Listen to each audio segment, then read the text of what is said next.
Hello guys, nagbabalik tayo sa channel natin. Isa na namang another update para kay Infinix. Yan. Sa mga naghahanap dyan ng budget phone. At syempre yung mga gaming phone ni Infinix. Yan. At guys, eto na. I-update ko kayo kasi dito kay Infinix marami tayong pwedeng pagpilian. Andito po yung kanilang mga yung mga budget phone guys ha. Siyempre, yung mga Note series, napakaganda po ng kanilang mga Note series. Sila lang po yung mga naka-metal frame ng mga mid-range phone. So, ito na guys. Samahan nyo ako, tayo mag-update.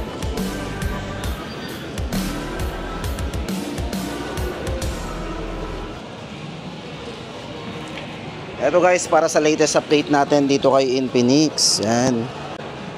Guys, ito, bago tayo pumunta guys dito sa kanilang mga GT series, guys, may bago labas po si Infinix na GT Non-Pro. Ito po yung GT30 na Non-Pro. At syempre ang kanila pong GT30 Pro na merong 4 na variants. Yan. Kasama po dun yung mga dark pair o yung gaming edition. At syempre yung kanila pong Note 50 series na sa mga naghahanap po ng mid-range phone na mukhang flagship phone ng datingan. Eh ito po yon yung kanila pong Infinix Note 50. Meron din po yung 5G yan, Pro Plus yan. Isa-isahin po natin yan. Guys, pero bago tayo pumunta doon, atin munang unahin ang kanilang mga budget kasi dito kay Infinix guys, syempre marami naghahanap ng mga budget phone. Andito po yung kanilang Smart 10. Guys, itong kanilang Smart 10, kung naghahanap po tayo ng pang pang extra phone, syempre. Tapos meron din po itong variant na malaki internal storage, hindi lang basta pang call and text talaga yan, pang YouTube. Pwede rin pang game to yung iba kasi ginagamit din pang game to kasi okay din po talagang gamitin kasi 120 na rin po yung kanyang screen refresh rate na medyo may pagka-smooth na rin yan. Ito guys, pagdating po sa kanyang specs, ito pong budget po ni Infinix na Smart 10, ito meron po itong 120 refresh rate pagdating sa screen, 300% ang volume nito. So ito yung mga highlights niya. At naka IP64 na rin, dust and water resistance. Pagdating sa mga splash ng tubig, makaka-survive po yan. At ang isa pa po dito, maganda sa kanyang signal, hindi lang po yan basta po 4G. Ito po ay merong 4.5G. Diba? Network. Tapos, siyempre, maliwanag din ang display nito. Meron siyang 700 nits sunlight readable display. Meron na rin siyang 48 month of fluency protection din. At meron na rin one tap AI. At ang isa po dito guys, yung tinatawag natin na ang tawag dito, yung pwede tayong tumawag dito yung pre-call and pre-text. So meron siyang tinatawag na ultralink. O diba? Sa layo na 1.5 kilometer, pwede po yan maka-call. I-on nyo lang po yung Bluetooth. Yan. Para po sa presyo guys ng ating Smart 10, 64 gig po nito. Yan, 3,299. Then, ang 128 po na variant ito ay 3,999. At ang 256 naman po nitong variant ay 4,499. So, may tatlong variants po yon. Tapos, hindi lang yan guys. Meron din po sila dito ng Smart 10 Plus. Yan, for Smart 10 Plus guys, ito, naka 128 gig ang internal storage. Yan. Yan po yung mga highlights ito guys. Unang-una dito yung 6,000 mAh battery. So ito, yung design po niya, ganyan na po yung design niya. Yan, pahalang po yung camera nito pagdating sa camera. Yan. Tapos ito po ay may 120 na rin, screen refresh rate. Very smooth na rin ang screen to. At pagdating sa volume, 300% volume po yan. IP64 na rin, dust and water resistance. 300% volume yun, inuulit po natin, napakalakas po talaga din ang volume nito. Yan. Para po sa ating presyo nito, ito 128 po ang variants ito. Yan. Ito nga pala guys, sa mga nagtatanong nga pala, syempre kahit budget phone to, kailangan alam din natin kung ano bang chipset na ginamit po dito. Yan. Bali ang ginamit po dito ng chipset is Unisoc. Yan, T250 ang ginamit po na processor dito sa kanilang Smart 10 Plus. Yan, supported na rin ang fast charging to. Naka na rin po to. Yung charging po nito is naka, yan, check po natin.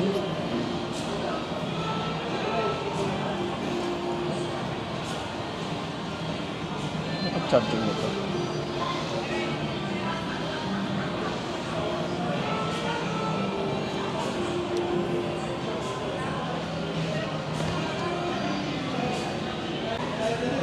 Ito guys, para po sa presyo ng ating Smart 10, 4299. Yan po ang ating budget phone dito kay Infinix. Hindi lang yan guys.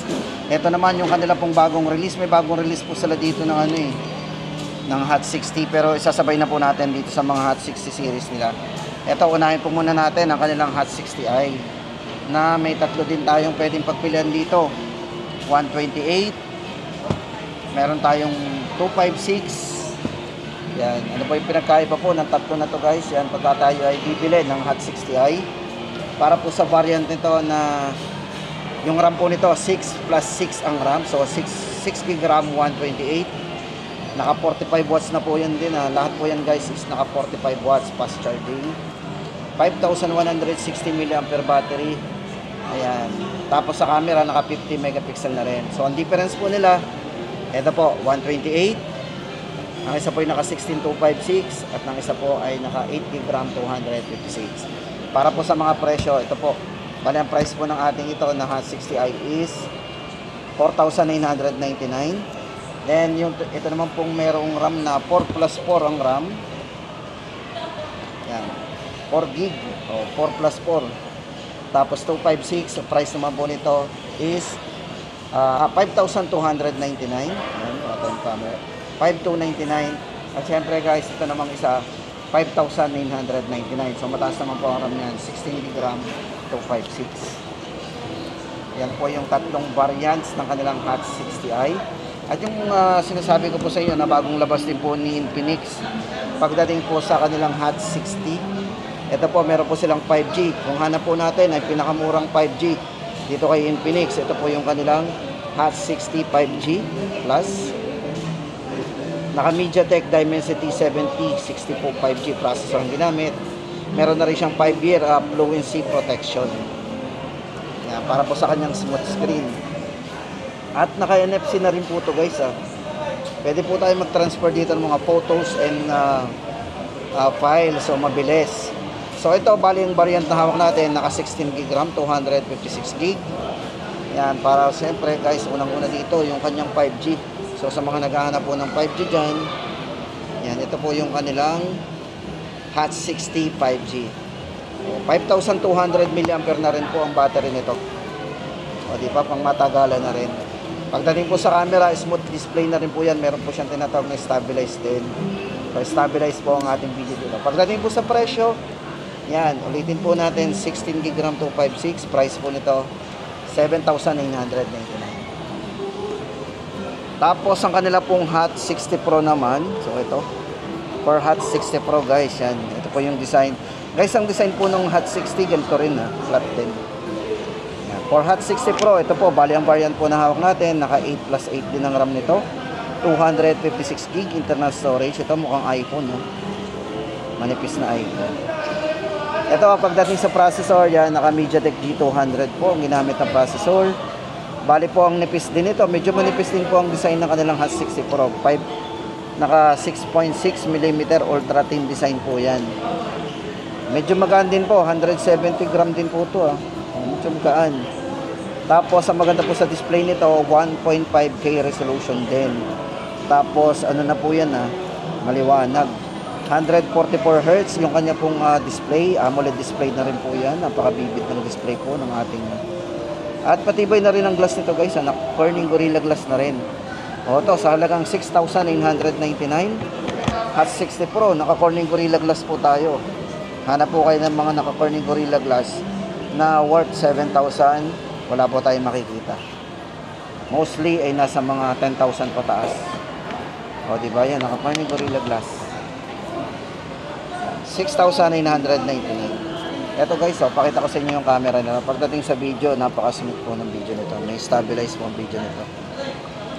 Ito, check natin ang video. Smooth yan, Kahit medyo nalikot yung kamay natin, hindi nag-blur.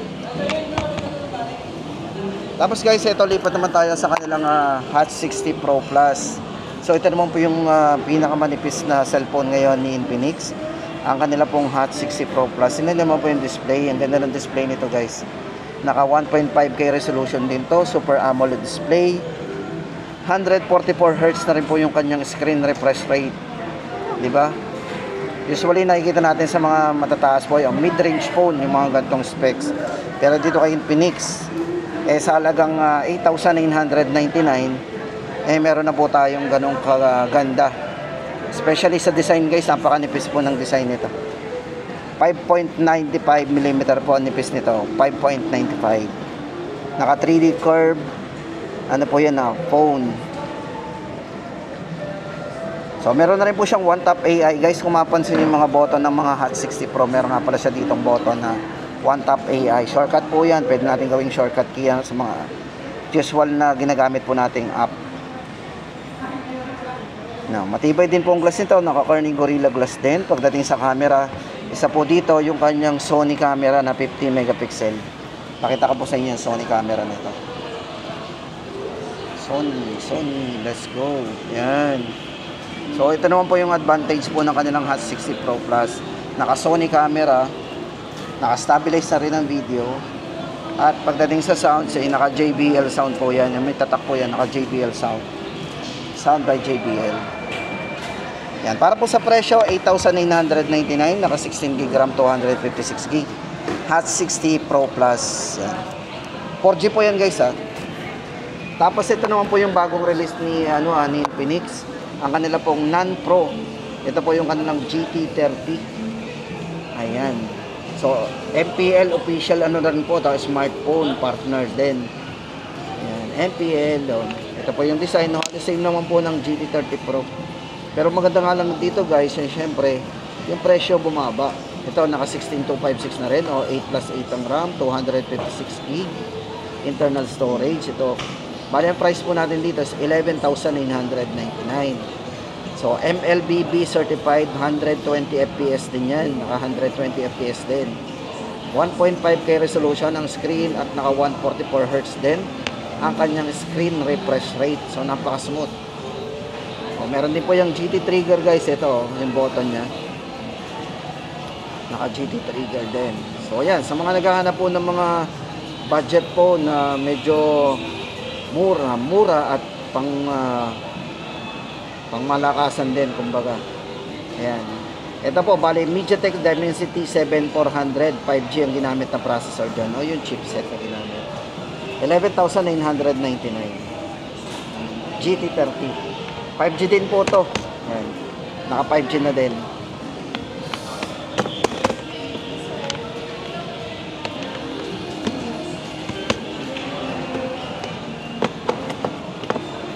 So ito guys, bali naka 5G na rin po ang kanilang GT30. Tapos guys, ito naman, dito naman tayo sa kanilang GT30 Pro. Ito po, ang dami nating variants na pwedeng pagpilian dito sa kanilang GT30 Pro.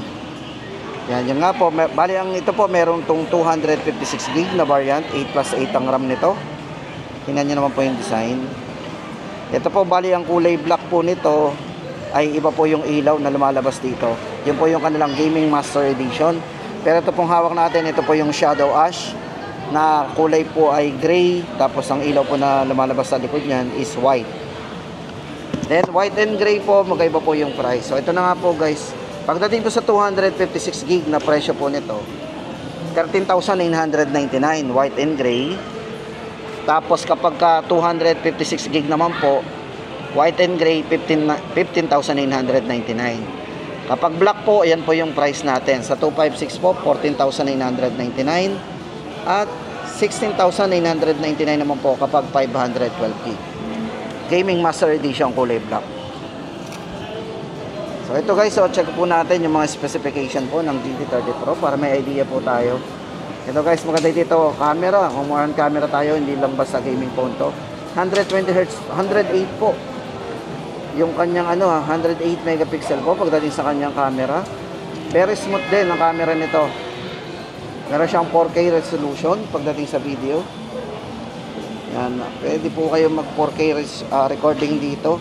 At syempre meron din siyang 1080 na naka 60 FPS. So dalawa yung pamimilihan natin sa smooth video po nito ng kanilang GT30 Pro. Hindi lang basta gaming phone. Bali, processor na ginamit po dito is Dimensity 8350. Pagdating sa signal, worry free tayo. Kasi ito po ay meron tinatawag na lag free. Kasi nga po ang signal niya, 360 degree. Kaya kahit dakot-dakot nyo yan, ilalim at baba, meron talaga signal, 360. Meron po siyang 5.5G network. Wala pa daw nung Infinix na blink. Wala. Tapos, pagdating naman po sa kanilang yan. Syempre, kung worry tayo na mabibitin po tayo sa battery nito, worry free guys. Kasi nga po, yan, meron din siyang cooling system, built-in cooling system. Tapos, ang maganda pa dyan, yung sa labas naman niya, meron siyang kasamang mag-charge cooler at yung kasama po niya yung case niya. So, yun, habang nakasaksak po yung ating cooling, yung mag-charge cooler, at the same time po, nagcha-charge na rin siya wirelessly. Kaya hindi po siya basta madidrain ng battery. Habang nagko-cooling, nagcha-charge po siya wirelessly. So, yun po yung maganda dito sa kanilang GT30 Pro. Tapos guys, lipat tayo dito sa kanilang Note series. Ito sa mga naghahanap po ng mid-range phone na mukhang flagship nga po, sabi ko sa inyo, si Infinix, meron po sila ditong Note 50 series.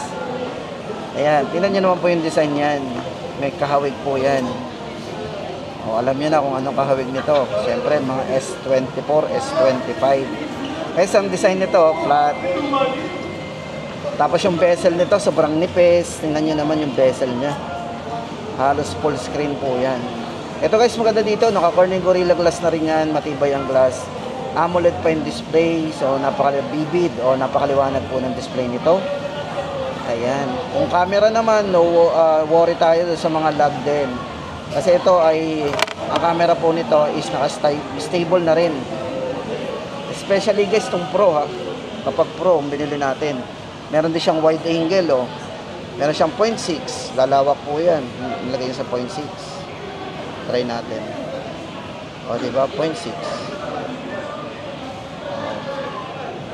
So, ito guys, maganda dito. Yan. Naka 144 refresh rate. Naka, ano na rin po yan, 4.5G din pagdating sa network connectivity. Ito pong si Pro. May dalawang variants po ang Pro. Meron po tayo ditong 8GB RAM, 256GB. Ang price po natin, 9,999. At yung 12GB RAM, 256GB, ay 10,999. Dati po siyang 12,000. Naka-discount tayo ng 1,000. Then, syempre, kung 5G naman ang ating gusto dito kay Note 50. Ito naman po yung kanilang Note 50 Pro Plus 5G. Syempre, guys, unang-una dito yung 5G, ha. Yan. Lahat po ng mga nabanggit natin, guys, sa mga Note 50, yan po lahat ay gumagana sa wireless charging. Iba-iba nga lang po. Ito po yung pinakamataas na ano po ng wireless. Ito po kasi kaya nitong si Note 50 Pro Plus ang hanggang 50 watts na wireless charging. Then sa cable naman po nito 100 watts. Tapos ito ay meron na ring 100 time periscope zoom sa camera. At ginamitan po ito ng Sony lens IMX896 with optical image stabilization po ang ginamit dito. Yan, processor po na ginamit dito guys, pang gaming din, kaya malakas. MediaTek Dimensity A350 Ultimate 5.5G na naka-blazing fast nanometer po yan, na 4 nanometer chipset po. Guys, naka 4 nanometer po yan. So, usually guys, kung nakikita nyo yung mga ganun, ginagamit po yun sa mga mid-range phone at high-end phone yan, mga naka 4 nanometer.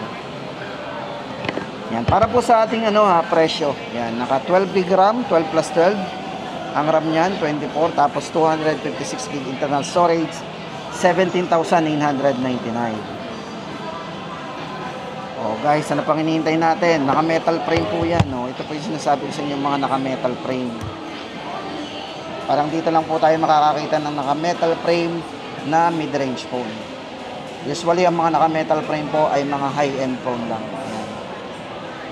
So, yun lang guys ang ating pinaka-latest update ngayon. Sana ay meron tayong nalaman dito sa mga presyo po ni Infinix.